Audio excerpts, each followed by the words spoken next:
pessoal, sou o professor Bruno Amorim e estou aqui de volta com vocês para resolvermos mais uma questão dentro da nossa sessão Força Elétrica para os Sagazes. A questão de hoje é de número 2, foi extraída do vestibular da FUVEST 2018.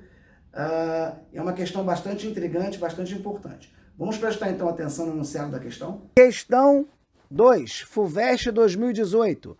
Um grupo de alunos, em uma aula de laboratório, eletriza um canudo de refrigerante por atrito com um lenço de papel. Em seguida, com o canudo, eles eletrizam uma pequena esfera condutora de massa 9 gramas, inicialmente neutra, pendurada em um fio de seda isolante de comprimento L, preso em um ponto fixo P. No final do processo, a esfera e o canudo estão com cargas de sinais opostos. A. Descreva as etapas do processo de eletrização da esfera. Em seguida, os alunos colocam a esfera eletrizada E1 em contato com outra esfera E2, idêntica à primeira, eletricamente neutra e presa na extremidade de um outro fio de seda isolante, também de comprimento L, fixo num ponto P. O sistema adquire a configuração ilustrada na figura, sendo D igual a 8 centímetros. Para o sistema em equilíbrio, nessa configuração final, determine B. O módulo da tensão T em um dos fios isolantes.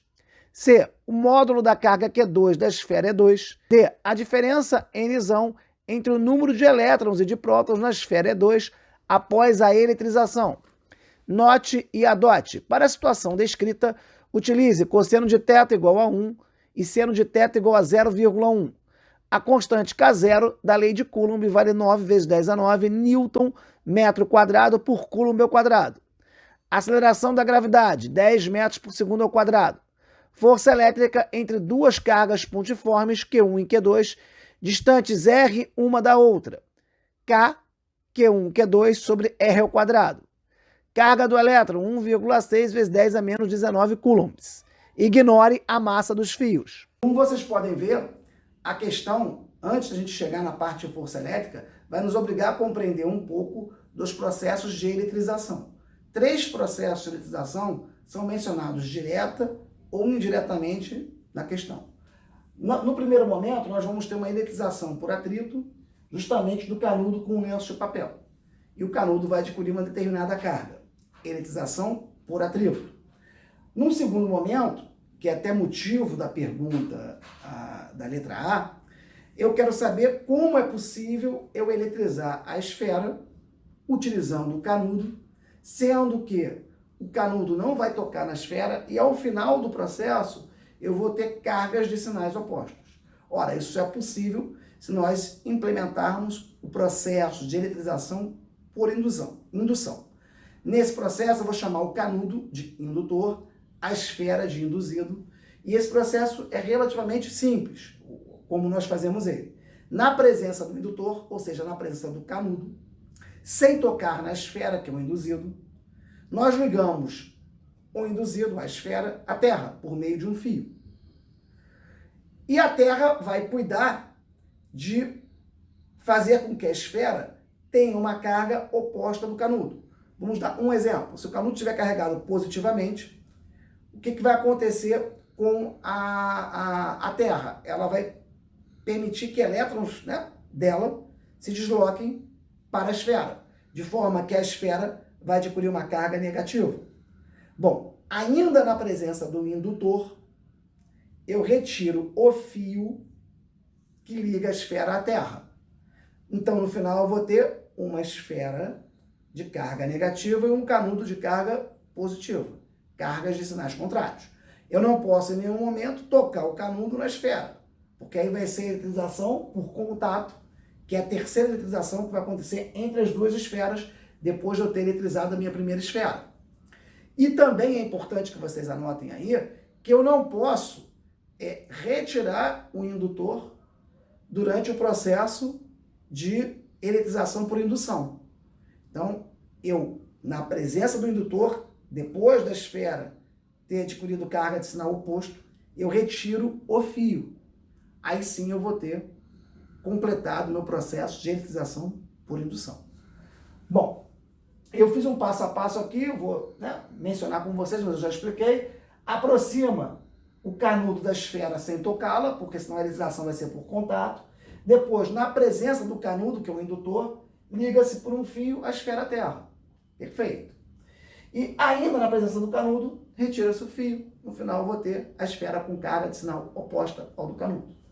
Num terceiro momento, a questão nos propõe que a esfera 1 toque na esfera 2 e eu vou ter cargas iguais. Houve uma distribuição de cargas, mas o mais importante é que nesse processo de eletrização por contato, o sinal das cargas vai ser o mesmo, ou ambas positivas ou ambas negativas. Isso é importante porque na figura que nós vamos analisar, já avançando na questão, nós vamos ter repulsão.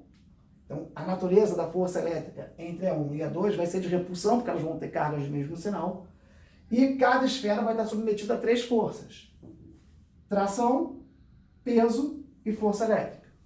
Ora, como as cargas vão estar em repouso, nós podemos aplicar o teorema das 3 forças. O que diz o teorema das 3 forças? Bem, é uma constatação de que se 3 forças atuam num corpo e o corpo está em equilíbrio, então a força resultante tem que ser 0 e as 3 forças compõem um triângulo. Por quê? Na soma de vetores, eu sempre coloco a origem do segundo vetor na extremidade do primeiro, se eu quiser somar. Então, quando eu somo vetorialmente tração, peso e força elétrica, eu saio de um ponto e ao percorrer esses 3 vetores, eu volto para o mesmo ponto. Exemplo aqui, eu tenho a tração, origem e extremidade, vou somar com o peso. Botei a origem do peso na extremidade da tração, estou caminhando na vertical para baixo. Depois eu tenho que pegar a extremidade do peso, ligar com a origem da força elétrica, e eu tenho que voltar para o mesmo lugar, porque a força resultante tem que ser 0. Então, a geometria que eu tenho aqui, para os meus fios e para a distância entre as minhas cargas, esse triângulo aqui, ó, ele vai ser semelhante ao triângulo formado pelas 3 forças. Então, esse ângulo θ, que é igual a esse ângulo θ daqui, simetria, eu posso transformar esse triângulo aqui no triângulo das forças. Aqui eu tenho tração, aqui eu tenho peso, aqui eu tenho força elétrica. Agora vamos analisar. Quem é o cosseno de θ? É o cateto adjacente, que é o peso, sobre a hipotenusa, que é a tração. Então, o cosseno de θ é P sobre T. Como a questão diz que o cosseno de θ é 1, então eu vou ter que P é igual a T, ou T igual a P, tá aqui. E o P vale massa vezes a gravidade. Como a massa é de 9 gramas, eu tenho aqui 9 vezes 10 a menos 3, o G é 10. 9 vezes 10 a menos 3 vezes 10. Aqui eu mantenho a base, somos expoentes, menos 3 mais 1 dá menos 2. Eu vou ter 9 vezes 10 a menos 2 newtons. Então, essa é a tração na corda. Vamos avançar.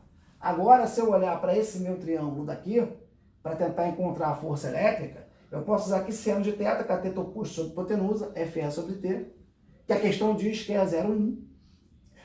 Como eu já calculei a tração aqui, eu tenho acesso à força elétrica.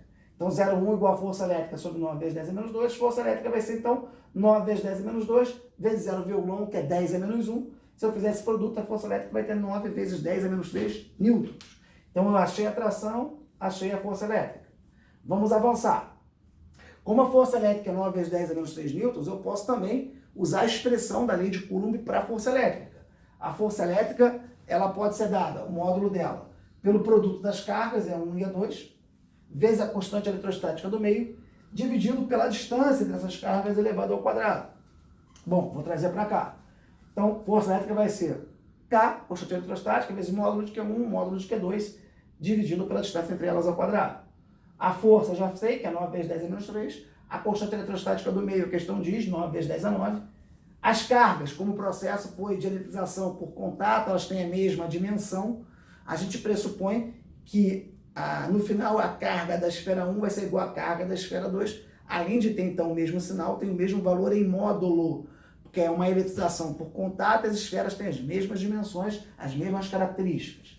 E a distância, a questão diz pra gente, é 8 centímetros, que é 8 vezes 10 a menos 2 metros. Tenho que levar isso ao quadrado. Bom, se eu resolver isso aqui, a única variável é a carga, que é justamente o que eu vou encontrar. Bom, eu posso simplificar esse 9 com esse 9. Vou trazer o 8 vezes 10 a menos 2 ao quadrado para cima. E vou ter essa conta, 10 a menos 3, divididos por 10 a 9. Repetindo, Esse 9 cancela com esse 9.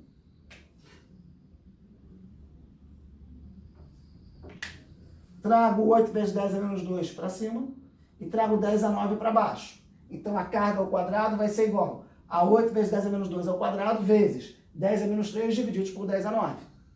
10 a menos 3 divididos por 10 a 9, subtrai os expoentes, vai dar menos 3, menos 9, menos 12. 10 a menos 12. 8 vezes 10 a menos 2 ao quadrado, então, vezes 10 a menos 12. É a carga ao quadrado. Eu tenho que tirar a raiz para encontrar a carga. Beleza, eu já fiz assim de propósito. Quando eu tiro raiz, 8 vezes 10 a menos 2 ao quadrado. Raiz vai dar 8 vezes 10 a menos 2. E 10 a menos 12, raiz disso, basta dividir por 2, vai dar 10 a menos 6. Por fim, 10 a menos 2 vezes 10 a menos 6 dá 10 a menos 8. Então a carga tem valor de 8 vezes 10 a menos 8 coulombs. Bom, e aí tem mais uma questão, mais um item. A pergunta, qual é a quantidade a diferença de prótons e elétrons, né, em relação à esfera 1 e à esfera 2. Ora, a gente sabe que qualquer carga adquirida, ela vai ter ela vai ser um múltiplo da carga elementar, que é a carga do elétron, que é 1,6 vezes 10 a menos 19. Então, eu posso dizer que qualquer carga vai ser n vezes a carga elementar. Então, para eu calcular o número de prótons ou de elétrons, número de prótons a mais que elétrons, se estiver carregado positivamente, número de elétrons a mais do que prótons, se estiver carregado negativamente. Mas se eu quiser encontrar a quantidade de prótons ou de elétrons, a diferença, né, o que um tem a mais do que o outro, eu tenho que pegar a carga total que a esfera tem e dividir pela carga elementar. Então, eu vou pegar 8 vezes 10 a menos 8, que é a carga das esferas, e vou dividir por 1,6 vezes 10 a menos 19 para saber quantos prótons ou quantos elétrons eu tenho a mais. Então, 8 vezes 10 a menos 8, sobre 1,6 vezes 10 a menos 9, 8 por 1,6 dá 5, e 10 a menos 8 divididos por 10 a menos 19, vai ficar menos 8 menos 19, que vai dar 10 a 11. Então, nós temos um total aí de 5 vezes 10 a 11 partículas. Tá? Espero que vocês tenham compreendido. Se gostaram, curtam, compartilhem, dê a dica para os colegas de vocês, se inscrevam no canal, ativem o sininho, aprendam força elétrica aqui no canal do professor Bruno Amorim. Um forte abraço a todos e repitam comigo o nosso lema: eu vou passar.